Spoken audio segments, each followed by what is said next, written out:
बिस्मिल्लाहिर्रहमानिर्रहीम अस्सलाम वालेकुम।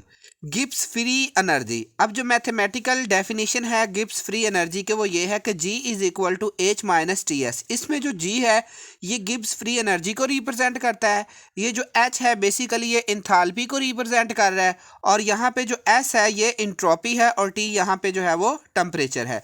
क्योंकि इंथाल्पी, टेम्परेचर और इंट्रोपी जो है बेसिकली ये स्टेट फंक्शन है, इसी वजह से तो इनका जो सोल्यूशन जो भी हम निकालेंगे वो भी स्टेट फंक्शन ही रहेगा। तो इसका मतलब है गिब्स फ्री एनर्जी भी जो है वो एक स्टेट फंक्शन है।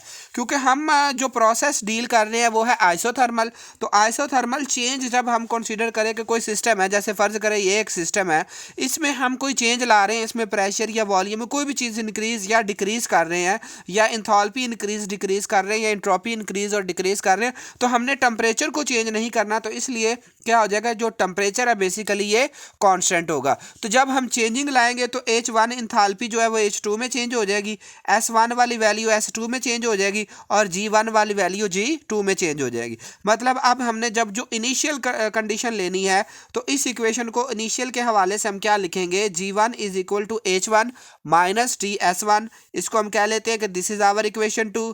और जब हमने चेंज एक ले आए हैं और चेंज लाने के बाद ये जो वैल्यू बनी है उनके लिए ये इक्वेशन बन जाएगी। अब हमने मालूम करना है कि कितनी जो है वो बेसिकली जो एनर्जी चेंज हुआ है एंथैल्पी में चेंज की वजह से या एंट्रोपी में चेंज की वजह से, तो कितनी गिब्स फ्री एनर्जी चेंज हुई है। तो हम क्या करेंगे, इस इक्वेशन से इस इक्वेशन को निकाल देंगे। तो सब्सट्रैक्टिंग इक्वेशन 2 फ्रॉम इक्वेशन 3, तो G2 माइनस G1, इधर वाली टर्म इधर से जो है वो माइनस हो जाएंगी, और ये वाली टर्म ऐसे, और माइनस ये वाली पहली टर्म। अब हम क्या करेंगे कि ये वाला साइन तो डेल्टा जी के इक्वल आ गया, H2 वैसे ही, ये वाली वैसे। अब ये जो नेगेटिव साइन है ये अंदर जब मल्टीप्लाई करेंगे तो इनके साइन को चेंज कर देगा, ठीक है। तो अब ये जो H है इस H के साथ हमने लिख देना है, और ये TS2 और ये TS1 लिख दिया। अब ये H2 माइनस H1, और इन दोनों टर्म से हमने क्या किया, माइनस टी को कॉमन निकाला। तो जब भी हम किसी वैल्यू से माइनस वाली टर्म जो है वो कॉमन निकालते हैं तो क्या होता है कि अंदर साइन चेंज हो जाते हैं। अब इन दोनों से हमने टी तो कॉमन निकाला और साथ ये माइनस भी है। तो जब ये माइनस कॉमन निकाला तो ये S2 वैसे का वैसे, और ये प्लस वाली वैल्यू जो है वो नेगेटिव में चेंज होगी। अब ये वाली चीज़ भी डेल्टा एस के इक्वल, और ये वाली चीज़ जो है वो डेल्टा एच के।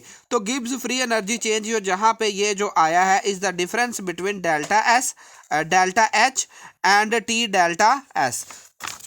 अब according to definition of entropy, अब ये जो डेल्टा एस है बेसिकली ये इसके इक्वल है, तो Q रिवर्सिबल ओवर T, तो T इधर जाके मल्टीप्लाई हो जाएगा। तो यहाँ पे अब हमारे पास किसकी वैल्यू आ गई, इस पूरी टर्म की आ गई T डेल्टा S की। तो T डेल्टा S की वैल्यू क्या आ गई यहाँ पे, Q रिवर्सिबल। इसी तरीके से जो इंथैल्पी है ये जो होता है इंटरनल जो energy plus pressure volume work. तो पुट इक्वेशन 5 6 इन इक्वेशन 4। अब ये वाली जो डेल्टा H की जगह पर है वो हमने ये वाली वैल्यू पुट करनी है, ये वाली सारी, ठीक है। और T डेल्टा S की जगह पे जो है वो हमने ये वाली वैल्यू पुट करनी है। तो जब हमने ये वैल्यू पुट की तो हमारे पास जो एक्सप्रेशन है वो ये वाला बन गया।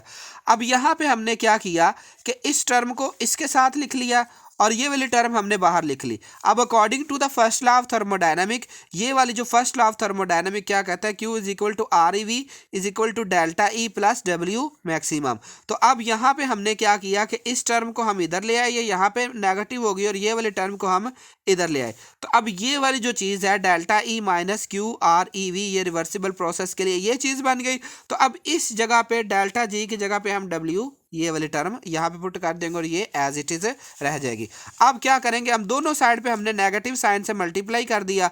तो जब हमने इसको नेगेटिव साइन से मल्टीप्लाई किया तो ये नेगेटिव होगी, और इसी तरीके से इस सारी टर्म को इसको इससे किया तो ये प्लस में आ गई, और ये वाली चीज़ जो है वो नेगेटिव में आ गई। तो अब ये जो इक्वेशन हमारे पास इक्वेशन 9 बनी है, इस इक्वेशन 9 के मुताबिक अमाउंट ऑफ एनर्जी इवॉल्व, क्योंकि नेगेटिव साइन जो है वो बेसिकली एक्सोथर्मिक प्रोसेस को रिप्रेजेंट करता है, और पॉजिटिव साइन जो है वो एंडोथर्मिक को। क्योंकि एनर्जी के साथ हमारे पास यहाँ पे जो गिब्स फ्री एनर्जी है यहाँ पर नेगेटिव साइन आया है, तो इसका मतलब है amount of energy evolve when pressure volume work is subtracting from maximum work से।